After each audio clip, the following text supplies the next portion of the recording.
What am I going to do? I think about sex all the time. Sex. Help. 4 times 5 is 30. 5 times 6 is 32. Naked girls. Naked women. Oh, stop me. You're having problems with your sex life. You and your partner are really having problems. And your doctor says, well, why don't you go to a sex therapist? And you look at one another, you and your husband or you and your wife, and you think, oh my gosh, a sex therapist? We have to talk about what's going wrong? We don't even talk about it with one another.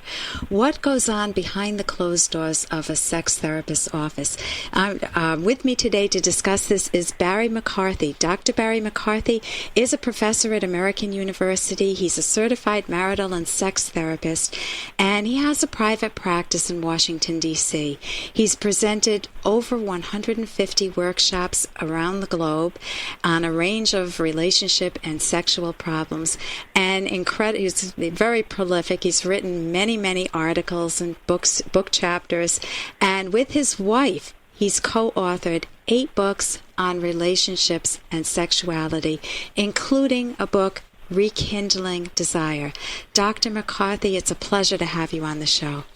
Well, I'm glad to be here, and I always like talking about sex therapy and talking about what it really is as opposed to the myths about it. I can imagine the myths that people have. If somebody told me, say, 30 years ago, Ellen, why don't you and your husband go to sex therapy? I would think, oh my God, are they going to make us practice in front of them and show them what goes wrong? And do I have to talk about an orgasm? And oh my God, this is so embarrassing. And I'd be flushing already.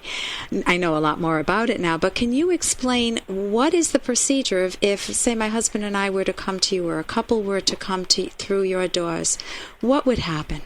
Well, usually sex therapy is approached as a couple problem. So you get away from the blaming about who's at fault. Am I at fault? Is my spouse at fault? And think about it as we have to work together to develop a comfortable way of being sexual.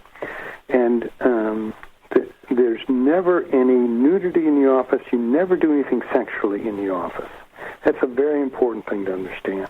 And that sex therapists are certified by an organization called the American Association of Sex Educators, Counselors, and Therapists. For those people who use the web, you can get on asect.org. How do you spell that? ASECT? AASECT.org. Okay. And it'll give you certified sex therapists in your area. And then after the initial couple session, what then happens is that each of you have one individual session where you get a chance to tell your story, how you learned about being sexual, what are the strengths of your sexual relationship, what are the problems with it. So that, and the therapist's role is not to make you do something you're uncomfortable with. In fact, the therapist in the sexual field tends to be very respectful of individual value, cultural differences.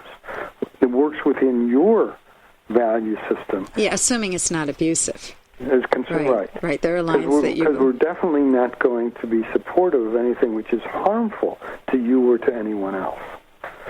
But we work within your value system to try to develop a comfortable way of thinking, talking, and experiencing sexuality in your life so that it plays a healthy role in your life rather than it being such a source of stigma and such a drain for you personally and a drain in your marital relationship.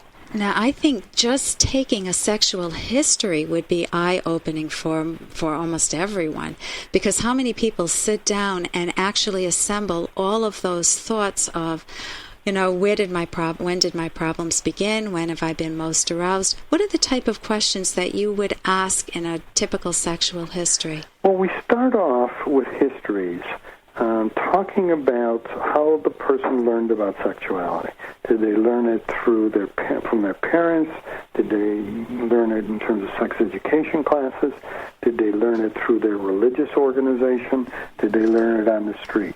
What have been the healthiest learnings? What have been the most unhealthy learnings? What are the things that when in their life did they feel best about sexuality? When in their life has it been the most difficult or the most problematic? So we want to talk not just about problems, we also want to talk about what are their positive learnings and positive resources. We also want to talk about issues that are particularly sensitive, whether those issues had to do with child sexual abuse, it had to do with sexually transmitted diseases or unwanted pregnancies, it had to do with feeling sexually embarrassed or humiliated. So you want to give the person a chance, and you listen in a respectful, empathic way to their story. You also want to hear where sex now sits in their lives and what are their hopes and wishes and desires for themselves and their relationship sexually. And what are some of the concerns that they have about their partner. You know, it's interesting that women, by and large, find couple sex therapy much more helpful and much easier than men do, especially men with erection problems or desire problems. Why do you think that's the case? Well, because men generally are thought of as the sexual experts, and they know all the answers. It's not masculine to ask questions. Now, one of the best examples of that is males who are really upset about their erection functioning. And they often won't tell anyone, or they'll go on the internet and get a pro-erection medication like Viagra or Cialis or Levitra and hope that magically does it, and don't even tell their spouse that they've done that. Where the approach in couple sex therapy is to think about the problem as a biopsychosocial problem. So you want to look at medical factors, psychological factors, as well as relational. But you help them to open up a lot more. So if they're hiding secrets, like I'm taking Levitra and not telling you, you want that to be not a shameful secret that the husband's hiding or the male partner's hiding, but something that he can say, hey, I need to use this a little bit, and not make it a self-esteem issue, not make it something that he's afraid to talk about. So a sex therapist would work with him to normalize it. Well, not only that, but also to rather than to hope that the medication, which is, I think, I'm in favor of the medication. The problem is that they overpromise in their advertisements. Yeah. That you're hoping, the man's hoping he's going to go back to be sexual the way he was in his teens and his 20s. So somebody in their 50s or 60s may think that, oh, great, Levitra will give me that same potency that I had as a kid. Right. And it's also, he's not going to ask anything from his partner. Where what we say to couples is if you're going to regain your comfort and confidence with sexual desire or with erections, you've got to do it as an intimate team. And that's one of the nice things about sexuality, is that the two of you can work together to regain that comfort and confidence. Yeah.